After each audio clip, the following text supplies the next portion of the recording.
آپ ساری زندگی نماز نہ پڑھیں، کوئی آپ کو برا نہیں کہے گا۔ آپ نماز شروع کریں، کہیں گے بڑا نمازی بنا پھرتا ہے، سچ بولتا نہیں، بڑا نمازی بنا پھرتا ہے، اس کو کھلے بات کا پتہ نہیں، بڑا نمازی ہے فلانی شے کا نہیں پتہ۔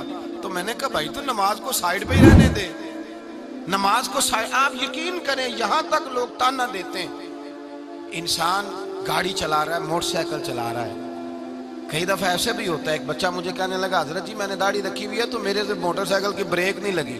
اتنی باتیں اس شخص نے کی ہیں اس کو، اور ہلکی سی اس کی گاڑی کو جا کے میری موٹر سائیکل لگی ہے، اور کہنے لگا میری ناڑ کٹھی ہو گئی، مجھ سے پیر ہی نہیں دب سکا۔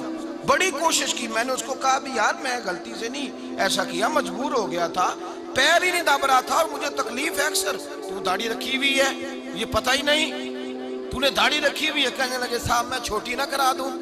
جب داڑھی نہیں تھی نا تو تب بڑے بندے تھے، میں گھور کے دیکھتا تھا تو بھاگنے لگتے تھے، جب سے داڑھی ٹوپی میں آیا ہوں لوگ بیوقوف جاننے لگے، کہتے ہیں مولوی ہو گیا جو مرضی کہہ جاؤں۔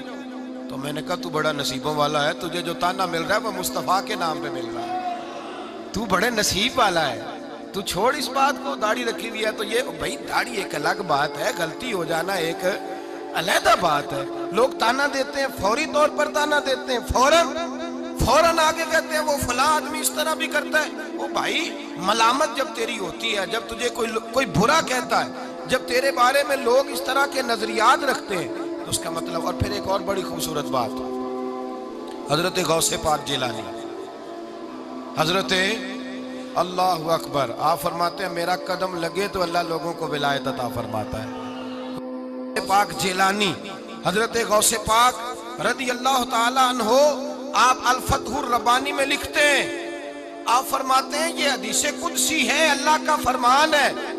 کسی نے پوچھا تھا کسی اللہ کے بندے نے خواب میں کہ مولا تو کہاں ملتا ہے؟ اللہ پاک نے فرمایا جس بندے کا دل میری وجہ سے توڑا جائے، جس بندے کو میری وجہ سے تانا دیا جائے اور وہ رو رہا ہو، اس کے پاس جا کے بیٹھ جانا، وہاں سے تمہیں خدا مل جائے گا۔ اسی لیے اقبال کہتے ہیں نہ بچا بچا کے تو رکھ اسے، تیرا آئینہ ہے وہ آئینہ، شکستہ ہو تو عزیز تر ہے نگاہ آئینہ ساز۔ اللہ کرے تجھے کوئی تانا دے، اللہ کرے کوئی کہے تجھے۔ حضرت داتا گنج بخش علی اجویری کا ایک جملہ بڑا قیمتی ہے۔ داتا گنج بخش علی اجویری سے کسی نے کہا کہ روح کی غذا کیا ہے؟ تو آپ فرمانے لگے اگر خدا رسول کے رستے میں تجھے کوئی تانا دے جائے تو تیری روح کو اللہ لذت عطا فرما دے گا، اگر رب رسول کے رستے میں کوئی تجھے تانا دے جائے، برا کہہ جائے، تو تیری روح کو لذت نصیب ہو جائے گی، تجھے توانائی ملے گی، تجھے اللہ تعالیٰ ذائقہ دے گا، تیرے دل کو ٹھنڈک عطا کرے گا۔ اگر راہ خدا میں، بہت بڑا نام ہے امام اعظم ابو حنیفہ کا، لوگ پھولوں کی سیج بنا کے رہتے ہیں، اس لیے ظالموں کی حمایت کرنی پڑتی ہے، لوگوں کو بڑے بڑے اپنے ضمیر کے سودے کرنے پڑتے ہیں، بڑا کچھ کرنا پڑتا ہے، پھر زندگی سیج بنتی ہے۔ لیکن جن لوگوں نے دین کا کام کیا، کٹھن مراحل سے گزر کے کیا، کٹھن مراحل سے، حضرت امام اعظم ابو حنیفہ کا نام میں ممبر پہ بیٹھ کے لیتا ہوں تو کہتا ہوں کیا بات تھی، دنیا ذکر کرتی ہے تو کیا بات، 80% امت ان کی تقلید کرتی ہے، لیکن امام اعظم ابو حنیفہ رحمت اللہ علیہ نے جب اعلان حق کیا ہے، بادشاہوں کی مخالفت کی، بادشاہوں کی ٹکرائے، تم غلط کہتے ہو، خبردار اگر تم نے یہ زیادتی کی۔ امام اعظم ابو حنیفہ کو جیل میں رکھا گیا، کوڑے مارے گئے، زہر دیا گیا، اتنے بڑے امام کا جنازہ جیل سے نکلا ہے۔ حضرت امام مالک رحمت اللہ علیہ مسجد نبوی کے امام تھے، لوگ پھولوں کی سیج پہ وقت گزارنا چاہتے ہیں، اور بھائی یہ پھولوں کی سیج نہیں ہے، یہ تو چڑھے آتے دار بھی نہیں، یہ تو وکے عشق بازار بھی نہیں، ایڈا سستا سودا پیار بھی نہیں، تے ایڈا سوکھا لبدا یار بھی نہیں، کئی جنگل گانے پیندے نے، کئی دوزخ لنگنے پیندے نے، جو اس ملوں بھی مل جاوے، ایڈو سستا ہور بپار بھی نہیں، تے کچھ سمجھنا آوے لوکانو، او کادے نال شہید کرے، ڈٹھی یار دے ہاتھ تلوار بھی نہیں، پر او دا خالی جاندہ وار بھی نہیں۔ یہ بڑا کٹھن اور مشکل مرحلہ۔ حضرت امام مالک مسجد نبوی کے امام 70 سال مدینے میں رہے ہیں پر پیروں میں جوتا نہیں پہنا۔ مدینہ منورہ میں جہاں لکھا ہے یہ حدود حرم ہے، اس کے اندر خانہ پیشاب نہیں کیا، گھوڑا رکھا تھا، باہر جاتے وہاں جا کے پیشاب کر کے آتے، اس قدر زیادہ تقوی والے بزرگ ہیں۔ لیکن ایک طرف رسول اللہ کے شہزادے تھے، ایک طرف ظالم حکمران تھا، امام مالک نے فرمایا تو ظالم ہے اور میرے مصطفیٰ کے شہزادے پہ ظلم نہ کر۔ ایک سید کی حمایت کی پاداش میں امام مالک کی اس نے داڑھی منڈوا دی، امام مالک کو گدھے پہ بٹھایا اور کہنے لگا اب لوگوں کو جب پتا چلے گا نا کہ یہ جو امام بنا پھرتا تھا گدھے پہ بیٹھا تو پھر سمجھ آئے گی۔ کہنے لگا جو پہچان گیا نا امام مالک ہے وہ پھر دوبارہ تیرے پیچھے نہیں لگے گا۔ امام صاحب فرمانے لگے تو مجھے بٹھا تو صحیح۔ جب بیٹھ گئے گدھے پہ تو فرمانے لگے لوگوں ادھر آؤ، دیکھو دیکھو میں وہ نہیں ہوں، میں امام مالک ہوں، مجھے دیکھو۔ فرمایا تو کہتا تھا نا جو دیکھے گا میں خود لوگوں کو بتاؤں گا کہ میں امام مالک ہوں، اور میرے ساتھ یہ جو سارا کچھ ہو رہا ہے یہ دنیا داری کی وجہ سے نہیں ہو رہا، یہ رسول اللہ کی اولاد کی محبت کی وجہ سے ہو رہا ہے۔ نبی میں امام مالک ہوں، دیکھو میں وہ ہوں جو کل تک یہاں امام تھا، خطیب تھا، میرے پیچھے لوگ مسجد نبی میں نمازیں پڑھتے، جمعے پڑھتے تھے، آج میرا یہ حال ہے، آؤ دیکھو۔ امام صاحب فرماتے قسم اللہ کی عزت کی، پہلے اگر 10,000 بندہ مجھے سلوٹ کرتا تھا تو اس کے بعد 50,000 کرنے لگ گیا۔ فرماتے ہیں میرے دروازے پہ رش ختم نہیں ہوتا تھا، رش ختم نہیں ہوتا تھا۔ مجھے آج سمجھ آئی آج کہ نفل پڑھنے سے اتنی توانائی نہیں ملتی، عبادتیں کرنے سے اتنے درجے نہیں ملتے، ذکر فکر نوافل کثرت اعتکاف اتنا کچھ نہیں نوازتے۔ اگر رب رسول کے رستے میں تکلیف آ جائے تو پھر تو اللہ رحمت کے دروازے ہی کھول دیتا ہے۔ اگر تھوڑی سی اذیت برداشت کرنی پڑ جائے، تھوڑا سا تانا، اگر دیکھیں نا امام بخاری کی کتاب قرآن پاک کے بعد سب سے بڑی کتاب ہے امت مسلمہ کی متفقہ، لیکن امام بخاری کو بخارے میں دفن ہونے کی اجازت نہیں ملی۔ بادشاہ نے کہا میرے بیٹے کو گھر آ کے حدیث پڑھاؤ، تو امام بخاری فرمانے لگے یہ میرے رسول اللہ کا دین ہے، یہ امیر غریب سب کے لیے برابر کا ہے، جہاں غریبوں کے بچے پڑھیں گے تیرا بیٹا بھی وہاں پڑھے گا۔ اس نے کہا بخاری پھر تو بخارے میں نہیں رہ سکے گا، تو امام بخاری فرمانے لگے بخارا ہو یا سمرقند ہو زمین تو ساری میرے خدا کی ہے، نہ رہ سکوں گا تو کیا ہوا، بلخ ہو یا بخارا ہو فرق کیا پڑتا ہے۔ امام صاحب بخارے سے نکلے بلخ گئے، وہاں بھی اس نے خط لکھا کہ یہاں نہ ٹھہرنے پائے، وہاں سے نکلے تو پھر کہیں اور گئے، گھومتے گھومتے ایک دن کہنے لگے مولا میرا شکوہ کوئی نہیں پر اب تیری زمین تنگ ہو گئی ہے، چل بخاری کو بلا ہی لے۔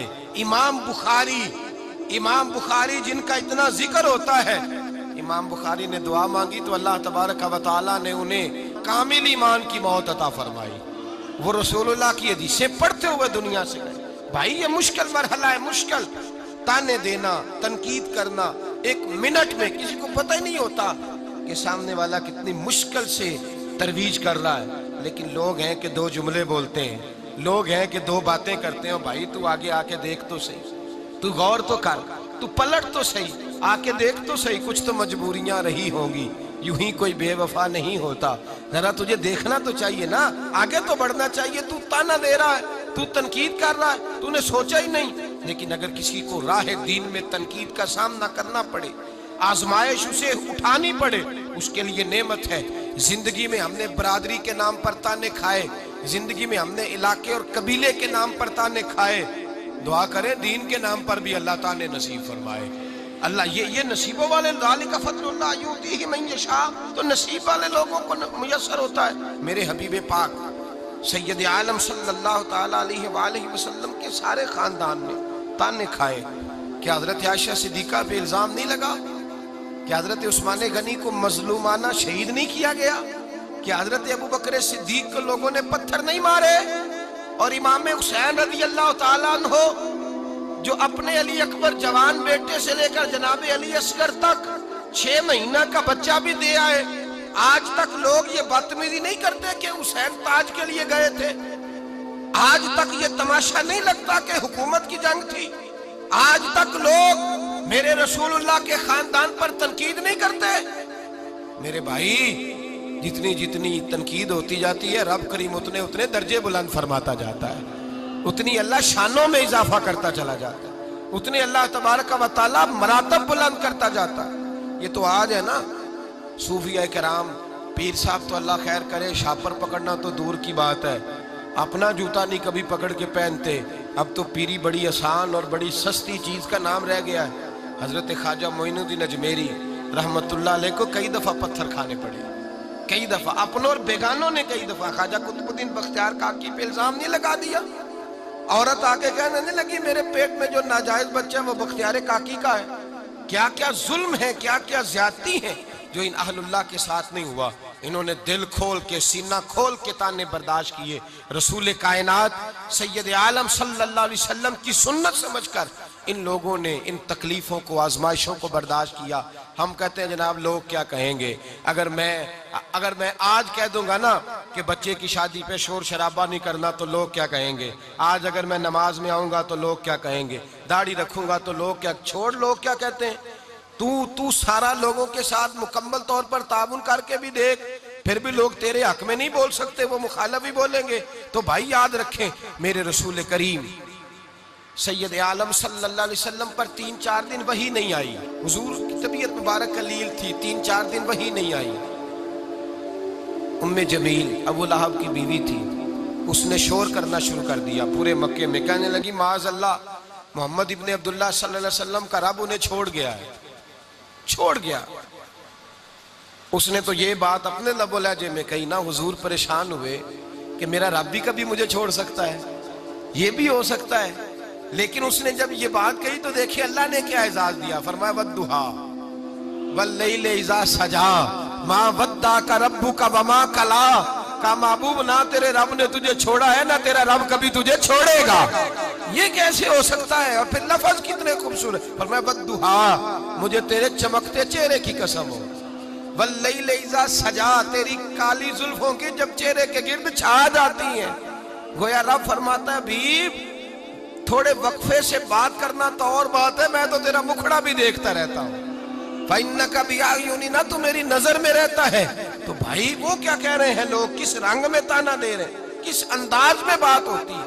اور میرے نبی کریم سید عالم صلی اللہ علیہ وسلم جوابی طور پر اللہ تبارک و تعالی کس انداز میں محبوب کا دفاع کرتا ہے۔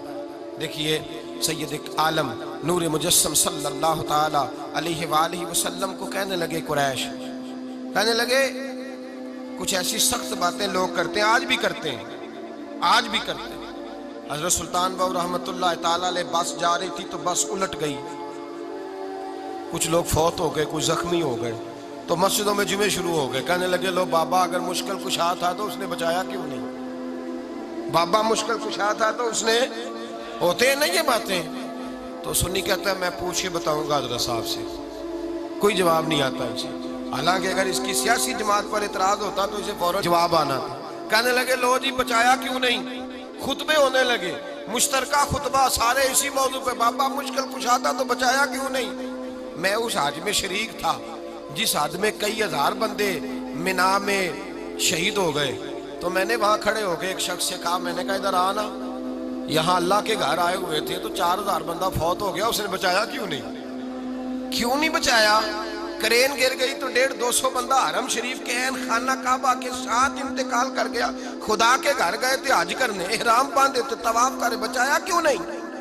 میں نے کہا آپ یہ کیا بات کر رہے ہیں؟ میں نے کہا حکمت اور ہوتی ہے، طاقت اور ہوتی ہے۔ فٹافٹ اعتراض کر دیتے ہیں لوگ، 1 منٹ لگاتے ہیں اعتراض کر دیتے ہیں۔ ہماری قوم فٹافٹ بھول جاتی، بھئی مسجد میں بم بلاسٹ ہوتا ہے، مسجد میں بم بلاسٹ ہوتا ہے، اتنے سارے نمازی شہید ہو جاتے ہیں، خدا مشکل کشا نہیں، حاجت روا نہیں، بندوں کو بچا نہیں سکتا؟ بچتے ہیں بندے، لیکن رب فرماتا ہے جو میرے رستے میں جائے گا میں شہادت کا درجہ عطا کروں گا۔ لوگ فٹافٹ اعتراض کر دیتے ہیں، تو ایسے ہی ہر ایک کی بات میں تھوڑی آ جانا چاہیے۔ نبی پاک صلی اللہ علیہ وسلم کو قریش مکہ نے اعتراض کیا، اور کتنا سخت اعتراض۔ کہنے لگے اگر آپ اللہ کے رسول ہیں تو پھر اللہ کو چاہیے تھا نا آپ کے ساتھ ایک فرشتہ بھیجتا، ہم دیکھ لیتے ایک فرشتہ۔ یہ سخت لفظ ہے، اگر آپ کے ساتھ